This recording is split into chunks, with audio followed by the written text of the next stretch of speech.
اپنی خواہش سے کلام نہیں کرتے، یہ جو کچھ بھی کہتے ہیں زبان ان کی ہوتی ہے، کلام خداوند قدوس کا ہوتا ہے۔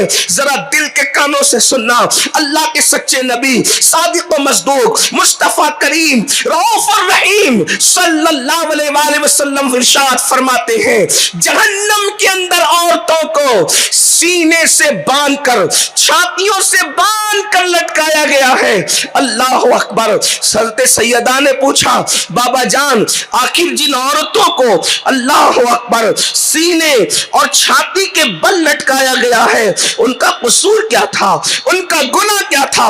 تب میرے آقا مصطفیٰ جان رحمت صلی اللہ علیہ وآلہ وسلم نے فرمایا، وہ عورتیں مردوں سے ناجائز تعلقات قائم کرتی تھی، مردوں سے ناجائز رشتہ قائم کرتی تھی۔ اللہ اکبر۔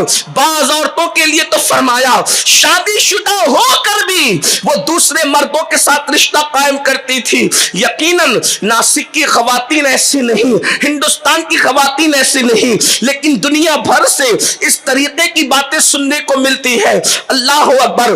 جن کانوں کو اس گفتگو کی ضرورت ہے، میرے اللہ کی بارگاہ میں دعا ہے اللہ ان کانوں تک یہ گفتگو پہنچائے۔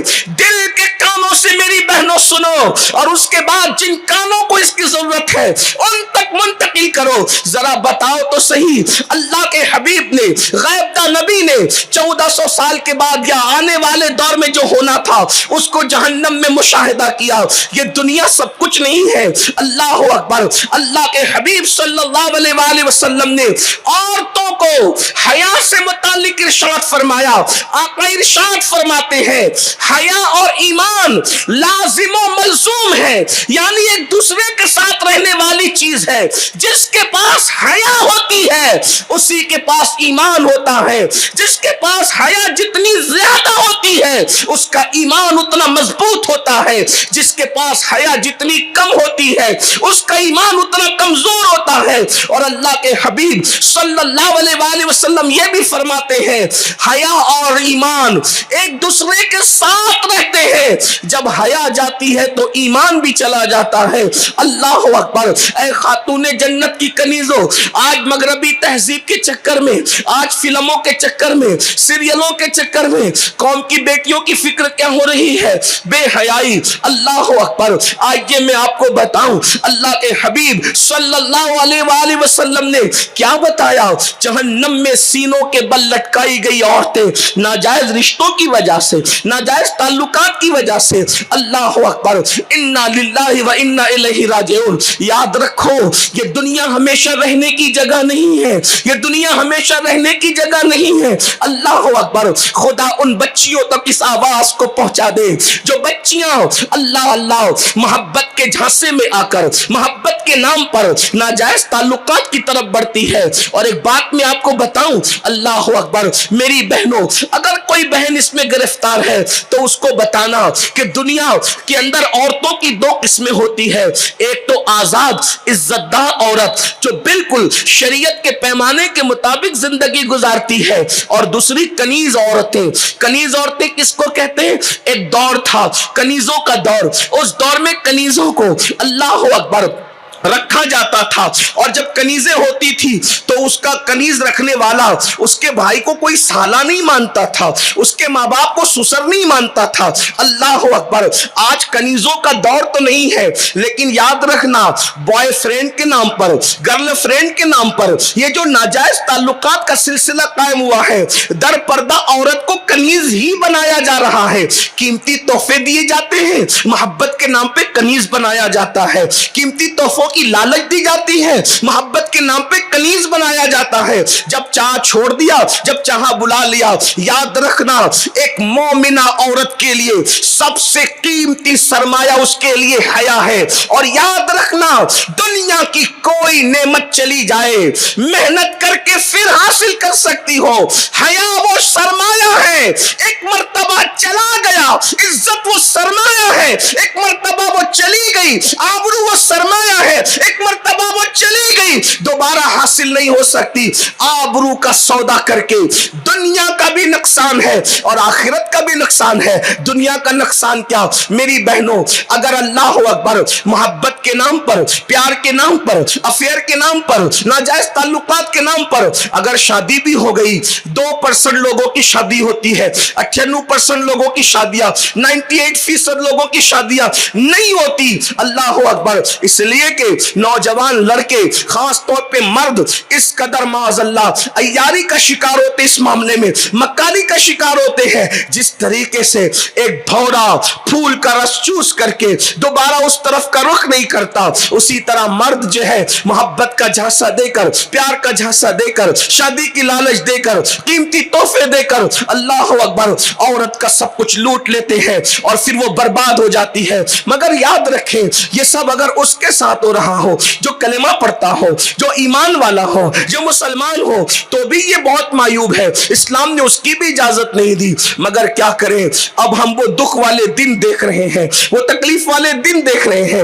کل تک تو یہ سارے ناجائز معاملات مسلم لڑکوں کے ساتھ ہوتے تھے، لڑکیوں کے، مسلم لڑکیاں مسلم لڑکوں کے ساتھ کرتی تھی اور اس کی بھی اسلام اور مسلمین نے، علماء نے کبھی تائید نہیں کی، اور اب حالات ایسے پلٹا کھا رہے ہیں اللہ اکبر کہ کلمہ پڑھنے والی لڑکیاں منکرین اسلام سے اللہ اکبر ناجائز تعلقات قائم کر رہی ہیں، اور وہ لوگ مضبوط اللہ ایک سازش کے تحت، منظم سازش کے تحت اچھے گفٹ دے کر، قیمتی گفٹ دے کر، الگ الگ طور کی لالچ دے کر بچیوں کو معاذ اللہ اکبر جرائم میں گرفتار کر رہے ہیں، اور کبھی کبھی مذہب سے بھی دور کر دیتے ہیں، کبھی کبھی مرتد بھی کر دیتے ہیں، اسلام سے بھی پھیر دیتے ہیں۔ یاد رکھنا میری بہنوں، اگر جان دے کر ایمان بچے تو سودا سستا ہے، اس لیے کہ ایمان وہ سرمایہ ہے۔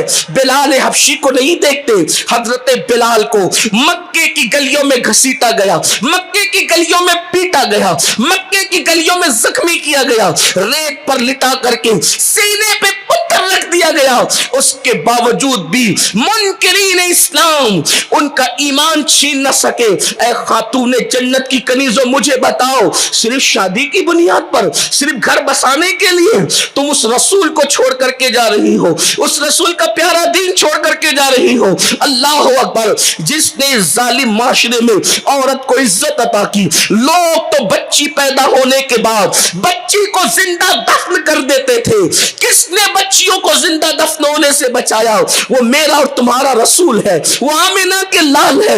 اللہ اکبر، شوہر کی چتا پر عورتیں زندہ جلائی جاتی تھی، کس کے نظام پاک نے تمہیں بچایا جلنے سے، مردہ ہونے سے؟ اس رسول نے۔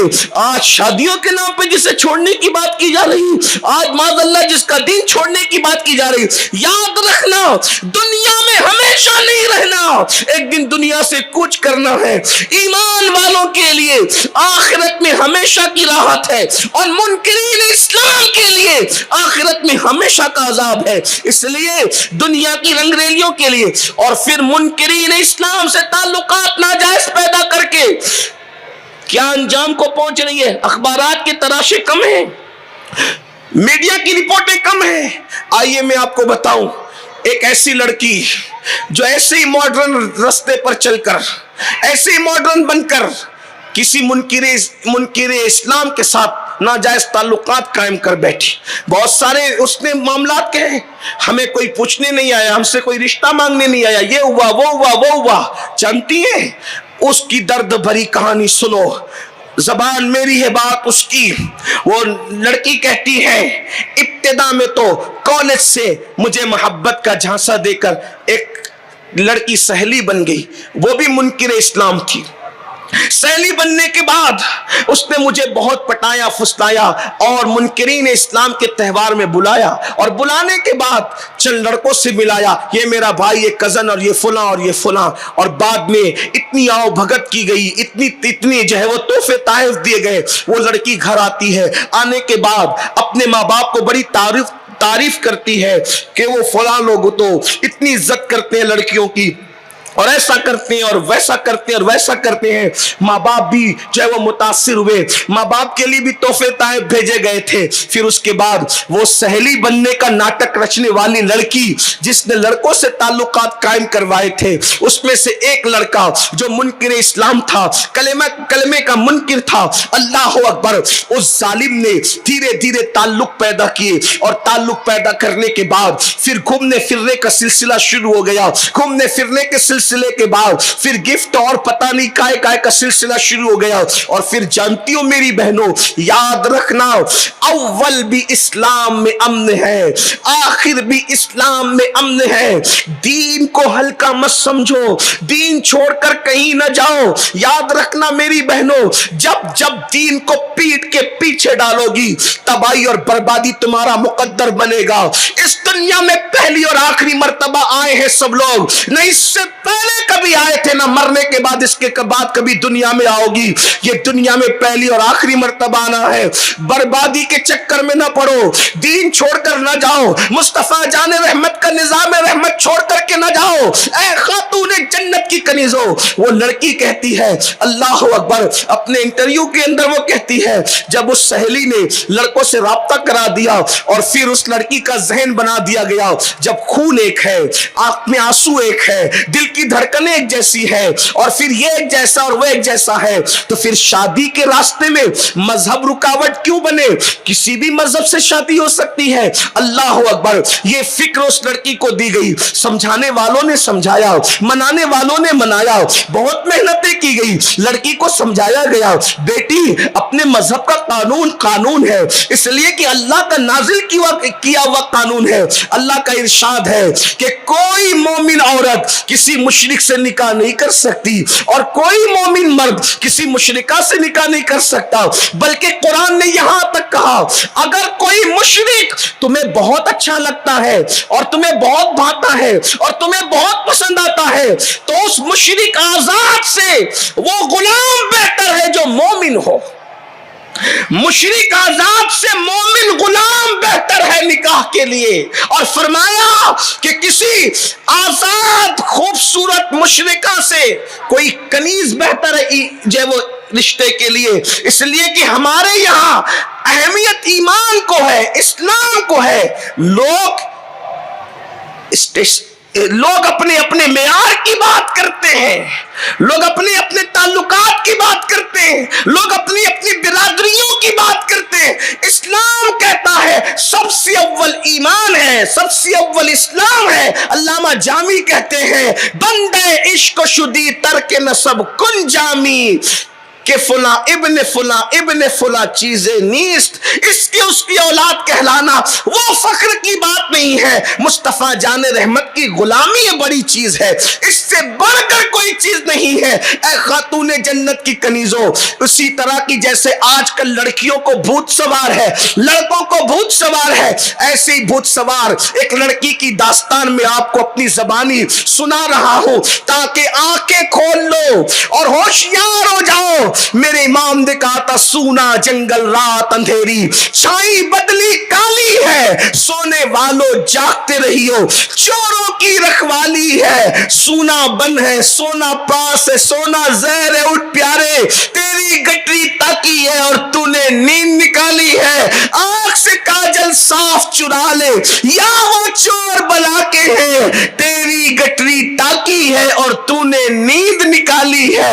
اللہ اکبر. تو وہ لڑکی جسے عشق کا بھوت سوار تھا, یہ کوئی عشق نہیں. جسے محبت کا بھوت سوار تھا, یہ کوئی محبت نہیں. وہ لڑکی کہتی ہے, سہیلی کا ڈھونگ رچنے والی لڑکی نے جب لڑکے سے لڑکوں سے تعلقات جڑوائے, اور ایک لڑکے نے اللہ اکبر آفر کیا افیئر کا اور محبت کے جھانسے میں دے کر کے مجھے پھانس لیا.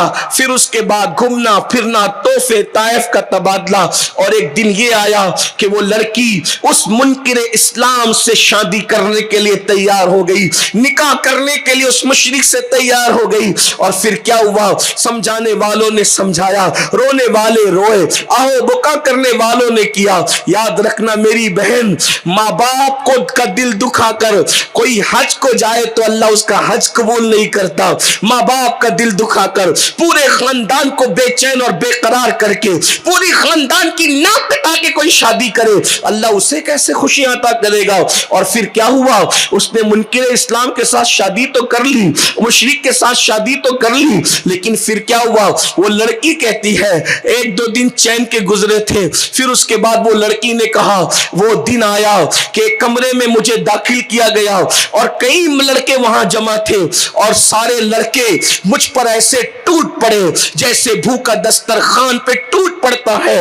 میں اپنے شوہر کو پکارتی رہی، آواز دیتی رہی، مگر اس ظالم نے میری کوئی مدد نہ کی اور وہ وہاں پر کھڑا رہا، یہاں تک کہ کئی مردوں نے مجھے اللہ اکبر جیسے بھوکا دسترخوان پہ ٹوٹ پڑتا ہے ویسے میرے ساتھ سلوک کیا، بدسلوکی کی، اور وہ کھڑا ہوا تماشا دیکھتا رہا، یہاں تک کہ جب میری جان پر یہ بار ہو گیا کہ میں مر سکتی ہوں اور ادمری ہو گئی ہوں، ان ظالموں نے مجھے چھوڑا، میں چیختی اور چلاتی رہی، آخر کار جب میری جان بھی اس کے بھی لالے پڑ گئے تو پھر حال یہ ہوا جب وہ چھوڑ کر کے چلے گئے تو بعد میں جس کو اپنا دوست، اپنا شوہر، رفیق سفر سمجھتی تھی، اس نے بھی منہ پھیر لیا، اور لاسٹ میں نوبت یہ آئی کہ مجھے طوائف خانے میں داخل کرنے کا پلان بن گیا، مگر اب حالات یہ تھے وہ جس کو شوہر سمجھ کر میں نے جس کی محبت کے جھانسے میں اپنا گھر چھوڑا، مذہب چھوڑا، سب چھوڑا، اس کے لیے ساری قربانیاں دی تھی، میں نے سوچا تھا کہ یہ رفیق سفر بنے گا زندگی کے لیے، وہ ظالم نے تو منہ موڑ لیا اور طوائف خانے تک پہنچانے کی نوبت آ گئی، لیکن اللہ اکبر اب میں پلٹ کر ماں باپ کی طرف جانا چاہتی تھی تو وہ معاشرہ بھی مجھے قبول کرنے کے لیے تیار نہ تھا، اور اس نے اللہ اکبر پھر یہ دکھ بھری کہانی سنائی، آپ جانتی ہیں میری بہنوں، اللہ اکبر پھر وہ ایک مدرسے میں لا کر کے ڈالنی جانے والی تھی اور مدرسے کے داخلے کے لیے بات کہی گئی، ہم نے بہت کوششیں کی، کاوشیں کی کہ کسی طرح مدرسے والے اس کو لے لے، مدرسے والوں نے کہا ذمہ کون لے گا؟ اللہ اکبر یہ صورتحال ہے، یہ دردناک، یہ تو ایک داستان ہمارے سامنے آئی، ایسی درجنوں دکھ کی داستان ہے، اے خاتون جنت کی کنیزوں یاد رکھنا، جو قوم خدا سے وفا نہ کرے، وحدہ لا شریک سے وفا نہ کرے، جو قوم رسول اللہ سے وفا نہ کرے، وہ قوم کسی عورت سے کیا وفا کر سکتی ہے؟ اس لیے آوارگی کی راہ پہ نہ جاؤ، اور پھر آپ کو بتاؤں یہ ناجائز تعلقات کسی مسلم سے ہو یا منکر اسلام سے ہو، ناجائز تو ناجائز ہے، حرام تو حرام ہے، میری بہنوں آپ کو بتاؤں دل کے کانوں سے سن لو، اللہ اکبر جب مرد کسی سے افیئر کے معاملات کرتے ہیں، ناجائز تعلقات قائم کرتے ہیں تو صرف اپنی جنسی خواہش کی تسکین کے لیے، صرف اپنی ہوس کا نشانہ بنانے کے لیے، اور یاد رکھنا اللہ کے رسول صلی اللہ علیہ وآلہ وسلم نے ارشاد فرمایا، اللہ پاک ارشاد فرماتا ہے حدیث قدسی میں، اللہ پاک نے حضرت موسیٰ علیہ السلام سے کہا موسیٰ جو دنیا میں زنا کرے گا میں اس کو آگ کا کرتا پہناؤں گا، اس کو آگ کا لباس پہناؤں گا، اور اللہ کے رسول علیہ السلام فرماتے ہیں حضرت موسیٰ کلیم سے اللہ نے فرمایا جس کو میں جب آگ کا کرتا پہناؤں گا زنا کرنے والے مردوں کو اور عورتوں کو جب میں جہنم کی آگ کا کرتا پہناؤں گا وہ اتنا وزنی ہوگا کہ اگر وہ کسی پہاڑ پہ رکھ دیا جائے تو پہاڑ بھی ریزہ ریزہ ہو جائے، جس سے پہاڑ بھی ریزہ ریزہ ہو جائے، ایسا کرتا جہنمی مردوں کو اور جہنمی عورتوں کو آگ کا بنا ہوا کرتا پہنایا جائے گا۔ میری بہنوں بتاؤ جب پہاڑ ریزہ ریزہ اس کرتے کی وجہ سے ہوگا تو انسان کے جسم کا کیا بنے گا، انسان کے جسم کا حال کیا ہوگا؟ اللہ اکبر اس لیے یہ دنیا ہے، دنیا اس فریبی اور مکار دنیا سے دل نہ لگاؤ، حرام کام نہ کرو، ناجائز تعلقات کی طرف جانے والی بچیاں اللہ اکبر خدا کرے ان کے کان تک آواز پہنچ رہی ہو، گزارش ہے اللہ نے آبرو دی، عزت دی، اسلام جیسا مذہب دیا تو اس سے جڑ کر کے رہو، انتظار کرو، اللہ نے درختوں کی پتیوں کو بے جوڑ پیدا نہیں کیا، انسان کے سر کے بالوں کو بے جوڑ پیدا نہیں کیا، بالوں کی چمڑی پر جو بکریوں کی چمڑی پر جو بال اگتے ہیں، اللہ نے ان بالوں کو بے جوڑ پیدا نہیں کیا، تو اللہ نے کسی انسان کو بے جوڑ کیسے پیدا کیا؟ اللہ نے تمہارا مقدر لکھا، رشتے آسمان سے بن کر آتے، انتظار کرو۔ اور یہ جو ایک فکر ہے نا کہ میں پڑھی لکھی ہوں تو مجھے بھی پڑھا لکھا بہت شوہر ملے، اچھی بات ہے، لیکن اتنا میں آپ سے کہنا چاہتا ہوں، یہ دنیا ہے، یہاں ہر مراد کسی کی پوری نہیں ہوتی۔ کوئی بندہ ایسا نہیں ہے یہاں جس کی ہر مراد پوری ہوئی ہو۔ مقبول سے مقبول ترین بندہ بھی اس دنیا میں آپ کوئی نہ کوئی مراد دنیا سے لے کر گیا ہے۔ مولا کائنات علی مرتضیٰ سے کسی نے پوچھا اللہ کو آپ نے کیسے پہچانا؟ فرمایا میں ارادہ کرتا ہوں وہ میرا ارادہ توڑ دیتا ہے۔ تب میں نے اللہ کی معرفت حاصل کی کہ جو علی کا ارادہ توڑ دے وہ کتنی بڑی قوت ہوگی۔ تو میری بہنوں، یہاں کوئی کتنا بھی مقبول بندہ ہو، اس کی ہر مراد پوری نہیں ہوئی ہے۔ جب مقبولوں کی ہر مراد پوری نہیں ہوئی ہے تو ہم لوگ تو گنہگار لوگ ہیں، اپنی ہر مراد یہاں کیسے پوری ہو سکتی ہے؟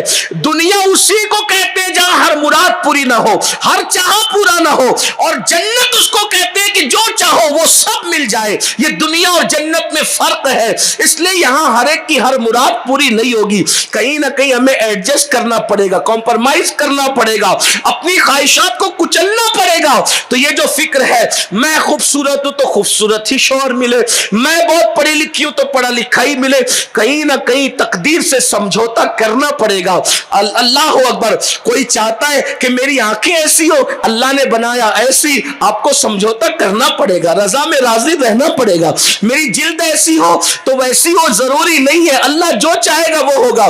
تو اللہ کے فیصلے پہ بندے کو راضی رہنا چاہیے، اور اگر اللہ کے فیصلے پہ بندہ راضی رہتا ہے تو پھر اللہ رب العزت اس کو نوازتا ہے، اور جو اللہ پر اعتراض کرتا ہے وہ ہلاک ہو جاتا ہے۔ آئیے اس سلسلے میں ایک بات عرض کروں، حالانکہ وقت ختم ہونے کے قریب ہے، میں وہ حدیث پوری پڑھوں گا آج انشاءاللہ اور وہ پورا کر دوں گا، لیکن ایک بات میں آپ سے کہتا ہوں، بڑی خوبصورت روایت یاد آئی، اور آپ سے بھی کہتا ہوں جو یہاں بہنیں موجود ہیں، فتنہ ارتداد کا مقابلہ کرنے کے لیے خواتین کو بہت بڑی قربانی دینی ہوگی۔ یعنی اگر آپ بہو ڈھونڈنے کے لیے نکل رہی ہے تو آپ کو بھی اپنے بیٹے کو سمجھانا پڑے گا کہ جہیز کے معاملات کو ہم نظر انداز کریں، مانگنے کے معاملات کو نظر انداز کریں، کوشش کریں بغیر جہیز کی شادیاں کرنے کے، اور یہ کام بیٹے والے کر سکتے ہیں۔ اگر بیٹوں کی ماں یہ ٹھان لے کہ میں نے بغیر جہیز کے غریب کی بچیوں کو بہو بنا کر لانا ہے، انشاءاللہ جہیز تو چند دنوں تک کام آتا ہے، لیکن کسی غریب کے دل سے دعا نکل جائے اللہ تمہاری نسلوں کو اس کی برکتیں عطا فرمائے گا۔ اس لیے شادی کے اخراجات کم ہونے چاہیے، عورتیں اس میں بہت بڑا رول ادا کر سکتی ہے۔ دلہن کے گھر سے زیورات کا مطالبہ کرنے کی بجائے دولہے والے خود یہ کہے کہ ہم کچھ نہیں لے جائیں گے، ہم سنت کے مطابق شادی کریں گے، واقعتاً سنت کے مطابق شادی کریں گے، پھر دیکھیے انشاءاللہ اس پر ہم بند باندھ سکیں گے۔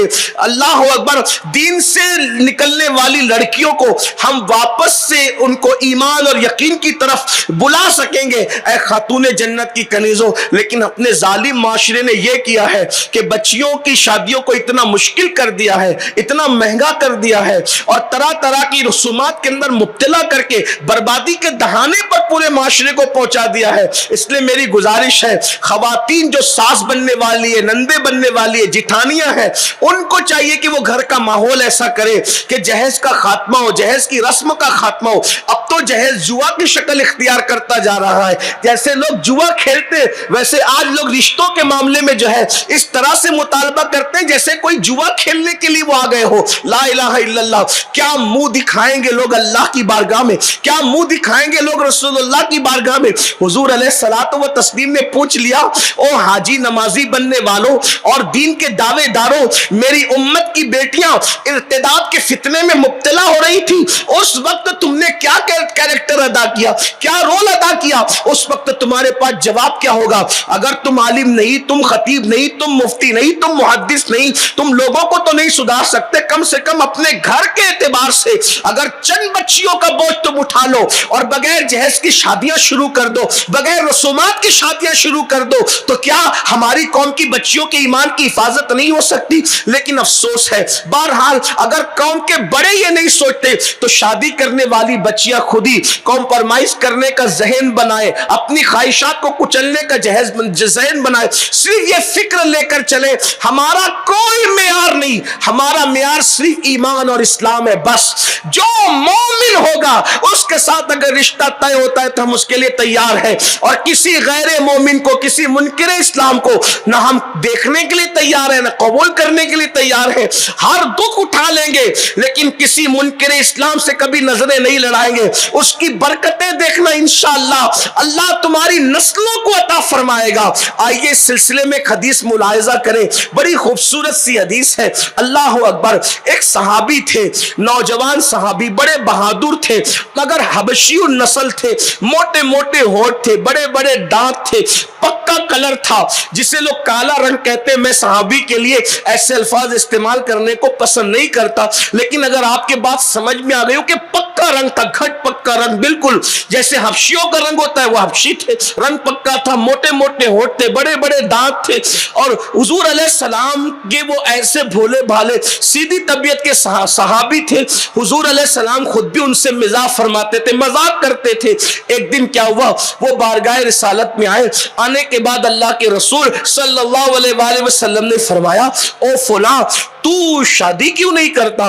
تو انہوں نے عرض کی, یا رسول اللہ صلی اللہ علیہ وآلہ وسلم میرے ساتھ کون شادی کرے گا؟ مدینے کے لوگ خوبصورت ہیں, مالدار بھی ہیں, مدنی لوگ غیر مدنی کو بیٹیاں نہیں دیتے, حبشی کو کیا بیٹی دیں گے؟ اللہ اکبر. اتنا سننا تھا. حضور نے پھر فرمایا, تو شادی کیوں نہیں کرتا؟ دوسری بار کہا, ان کی آنکھ میں آنسو آ گئے. جب آنکھ میں آنسو آئے تو اللہ کے رسول علیہ السلام کی عادت تھی, حضور کسی کی آنکھ میں آنسو نہیں دیکھ سکتے تھے. میرے آقا علیہ السلام کا دل بڑا نرم تھا, حضور نے کبھی کسی کی آنکھ میں آنسو نہیں دیکھے. سرے بالی انہیں رحمت کی ادا لائی ہے, سرے بالی انہیں رحمت کی ادا لائی ہے, حال بگڑا ہے تو بیمار کی بنائی ہے.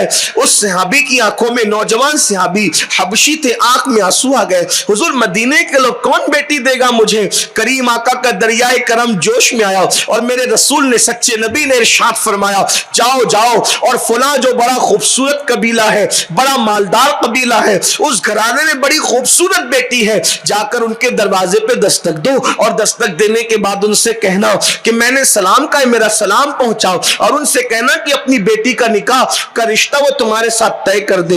اللہ اکبر. خوش نصیبی یہ تھی کہ اگر وہ ہاں کر دے تو اللہ کے رسول نکاح میں خود تشریف لائیں گے, اللہ کے رسول صلی اللہ علیہ وآلہ وسلم کی نکاح میں خود شرکت ہوگی. وہ گئے اور دروازے پہ دستک دی. دروازے پہ دستک دینے کے بعد دروازہ کھلا. اس صحابی نے, جو مالدار بھی تھے, خوبصورت قبیلے سے تعلق تھا, خوبصورت بیٹی رکھتے تھے, انہوں نے پوچھا, اس وقت تم؟ تو پوچھا وہ اس وقت تم؟ تو عرض کیا کہ میں اللہ کے رسول کی طرف سے آیا ہوں, حضور نے آپ کو سلام کہا ہے. انہوں نے کہا, اللہ کے رسول نے سلام کہا ہے, خوش نصیبی میری. اور کیا بات ہے؟ کہ اللہ کے رسول نے سلام کہا. سلام کا اور بھی کوئی بات ہے؟ ہاں. آقا نے ارشاد فرمایا کہ اللہ کے رسول کا حکم ہے کہ تم اپنی بیٹی کا رشتہ میرے ساتھ طے کر دو, اپنی بیٹی کا رشتہ میرے ساتھ طے کر دو, حضور کا حکم ہے. اب انہوں نے دیکھا سر سے لے کے پیر تک کوئی انسان ولی ہو, صحابی ہو, عالم ہو, محدث ہو, فقیہ ہو, لیکن دل میں اولاد کے لیے جذبات کم و بیش ایک ہی ہوتے ہیں. باپ باپ ہوتا ہے, ڈگری کوئی ہو, باپ باپ ہوتا ہے. انسان کی صلاحیت کوئی ہو, باپ باپ ہوتا ہے. ایک باپ کے دل میں اولاد کے لیے جو جذبات ہوتے ہیں وہ باپ ہی کے دل میں ہو سکتے ہیں. اوپر سے لے کے نیچے تک اس جوان کو دیکھا اور اس کے بعد خیال آیا, اگر ہاں کر دوں, اتنی خوبصورت بیٹی کو حبشی کے بندن میں باندھ دوں جس کا خود کا مکان بھی نہیں, کوئی کاروبار بھی نہیں, کوئی کھاتا پیتا گھر نہیں, اللہ اکبر, تو میں اپنی بیٹی کو کیسے مناؤں گا؟ ایک اپنی بیٹی کے مستقبل کو ایک حبشی کے بندن سے باندھ دوں. اور دوسری طرف خیال آیا, اگر نہ کہوں تو حضور کے حکم کا انکار ہوگا, ایمان اس طرف خطرے میں ہے, ایک طرف بیٹی کا مستقبل ہے, ایک طرف اپنی آخرت ہے, جواب کیا دوں؟ فوری طور پہ کہا, رکو, ٹھہرو, میں اپنی بیوی سے مشورہ کر لوں. اور جیسی بیوی کے پاس جا کر کے بات رکھے, اس سے پہلے کہ ان کی بیوی کچھ کہتی, خوبصورت حسین و جمیل بیٹی جس کی واقعی تربیت مصطفیٰ جان رحمت صلی اللہ علیہ وآلہ وسلم کی تعلیم کے سائے میں کی گئی تھی, ماں باپ کچھ اور فیصلہ کرتے, اس جو وہ خوبصورت سی لڑکی نے جواب دیا، امی اور بابا نہ کہنے کی ضرورت نہیں ہے، آنے والے حبشی کو دیکھنے کی ضرورت نہیں ہے، بھیجنے والے مصطفیٰ جان رحمت کو دیکھا جائے۔ تمہاری بیٹی کتنی خوش نصیب ہے کہ اللہ اکبر، کسی کا رشتہ ماں باپ طے کرتے، دادی دادا طے کرتے، نانا نانی طے کرتے، قبیلے کے لوگ طے کرتے، تمہاری بیٹی کا رشتہ محمد الرسول اللہ نے طے کیا، آمنہ کے لال نے طے کیا۔ ہر کڑوا گھونٹ پی لوں گی، ہر غربت کو برداشت کر لوں گی، ہر تکلیف کو برداشت کر لوں گی، مگر حضور کو ناراض نہیں کروں گی، اللہ کے حبیب کو ناراض نہیں کروں گی۔ بابا آنے والے حبشی کو دیکھنے کی ضرورت نہیں ہے، بھیجنے والے مصطفیٰ جان رحمت کو دیکھا جائے۔ جلدی سے ہاں کر دے بابا، میں یقین دلاتی ہوں ہر دکھ درد سہ لیا جائے گا۔ اور اس کے بعد پھر ہاں کر دیا گیا۔ اللہ کے رسول نے جب یہ بات سنی اتنا خوش ہوئے میرے آقا، آقا نے اس بچی کو دعا دی، آقا نے دعا دی، اللہ تجھے خوش رکھے۔ حضور نے دعا بھی خوش رکھے۔ خدا کی قسم میرے نبی کی دعا، جانے دعا کی دعا کیا ہے، اگر وہ کسی کو پیار سے دیکھ لے تو اس کی نسلوں کا مقدر سنور جائے۔ حضور کسی کے لیے دعا کرے تو حضور کی دعا کیا ہے؟ میرے امام کہتے ہیں عنایت کا جوڑا، اجابت کا صحرا، دلہن بن کے نکلی دعائیں محمد، اور اجابت نے جھک کر گلے سے لگایا بڑی ناز سے جب دعائیں محمد۔ پھر کیا ہوا؟ حضور نے دعا دی اور دعا دینے کے بعد حبشی سے نکاح ہو گیا۔ چند ہی دن میں اللہ نے اس حبشی کو بڑا کاروبار بھی دے دیا، اچھا گھر بھی دے دیا۔ مدینے کی عورتیں آپس میں باتیں کرتی تھی کہ سب سے زیادہ خرچیلا اگر مدینے میں کوئی گھر ہے مدینہ منورہ میں تو وہ اسی لڑکی کا گھر ہے جو مدنی ہو کر حضور کی خوشی کے لیے حبشی کے ساتھ شادی کر چکی ہے۔ اللہ کے رسول کی دعا نے اس کی زندگی کو جنت نشان بنا دیا، خوشیوں سے بھرپور کر دیا۔ اے خاتون جنت کی کنیزوں، کیا سمجھی آپ؟ حضور کی دعا کے لیے، حضور کی دعا لینے کے لیے، اللہ کے رسول صلی اللہ علیہ وآلہ وسلم کی دعا لینے کے لیے، حضور کو خوش کرنے کے لیے صرف ایمان اور اسلام پر خیال رکھو کہ اپنا کوئی معیار نہیں ہے، اسلام ہمارا معیار ہے۔ جہاں ایمان و اسلام ہو، اس لیے کہ اس سے بڑی ڈگری کوئی نہیں ہے، یہ سب سے بڑی ڈگری ہے۔ ساری کاغذ کی ڈگریاں جو دنیا کی ہے، میں اس کی عظمت کا اور اس کی اہمیت کا انکار نہیں کر رہا ہوں، میں اسے حقارت کی نظر سے دیکھتا ہوں، لیکن یاد رکھنا ساری کاغذ کی ڈگریاں قبر کے باہر رہے گی، ایمان کی ڈگری قبر کے اندر جائے گی۔ اور اس ڈگری کی شان یہ ہے جب ایمان کی ڈگری لے کر کے جاؤ گی تو فرشتے بھی تعظیم کریں گے۔ امام کہتے ہیں نکیرین کرتے ہیں تعظیم میری، فدا ہو کے تجھ پہ یہ عزت ملی ہے، اس لیے اپنا معیار یہ ہونا چاہیے۔ تو پھر اللہ کے رسول صلی اللہ علیہ وآلہ وسلم نے ارشاد فرمایا کہ میں نے ایک عورت دیکھی جہنم کے اندر، اللہ اکبر، جس کے دونوں ہاتھ پاؤں کو اس کے سر سے باندھ دیا گیا ہے، ہاتھ پاؤں کو اس کے سر سے باندھ دیا گیا ہے اور وہ جہنم میں لٹکی ہوئی ہے۔ سیدہ نے پوچھا بابا ایسا کیوں؟ تو آقا علیہ السلام نے ارشاد فرمایا کہ جب وہ جنابت سے، حیض و نفاس سے پاک ہوتی تھی تو وہ غسل نہیں کرتی تھی۔ اب میں یہاں کچھ نہیں کہنا چاہتا، بہنیں بیٹیاں مائیں سب ہے، لیکن صرف اتنا کہنا چاہتا ہوں کہ مفتی صاحب قبلہ حضور محقق کے مسائل جدیدہ سے آپ نے مسائل پوچھے ہیں، صرف حیا کے پردے میں اتنا کہنا چاہتا ہوں کہ 7 دن تک انتظار کرنے کی ضرورت نہیں۔ جیسے ہی ناپاکی کے ایام ختم ہو جائے عورتوں کو چاہیے وہ غسل کرے اور غسل کر کے نماز شروع کر دے۔ بچے کی ولادت کے بعد 40 دن تک انتظار کرنے کی ضرورت نہیں، جیسے ہی ناپاکی کے دن ختم ہو جائے غسل کرو اور نماز شروع کر دو۔ یہ ہمارے علاقے میں ناسک سے لے کے برہان پور تک یہ جتنا پٹا ہے اور پھر ادھر دکن کا پٹا، اس طرف یہ دیکھا جا رہا ہے، سنا جاتا ہے کہ عورتیں پاک ہونے کے بعد بھی، ناپاکی کے ایام ختم ہونے کے بعد بھی، بچے کی ولادت کے بعد چلے کا انتظار کرتی رہتی ہے، 40 دن کا انتظار کرتی رہتی ہے، نماز شروع نہیں کرتی، روزے چھوڑتی رہتی ہے۔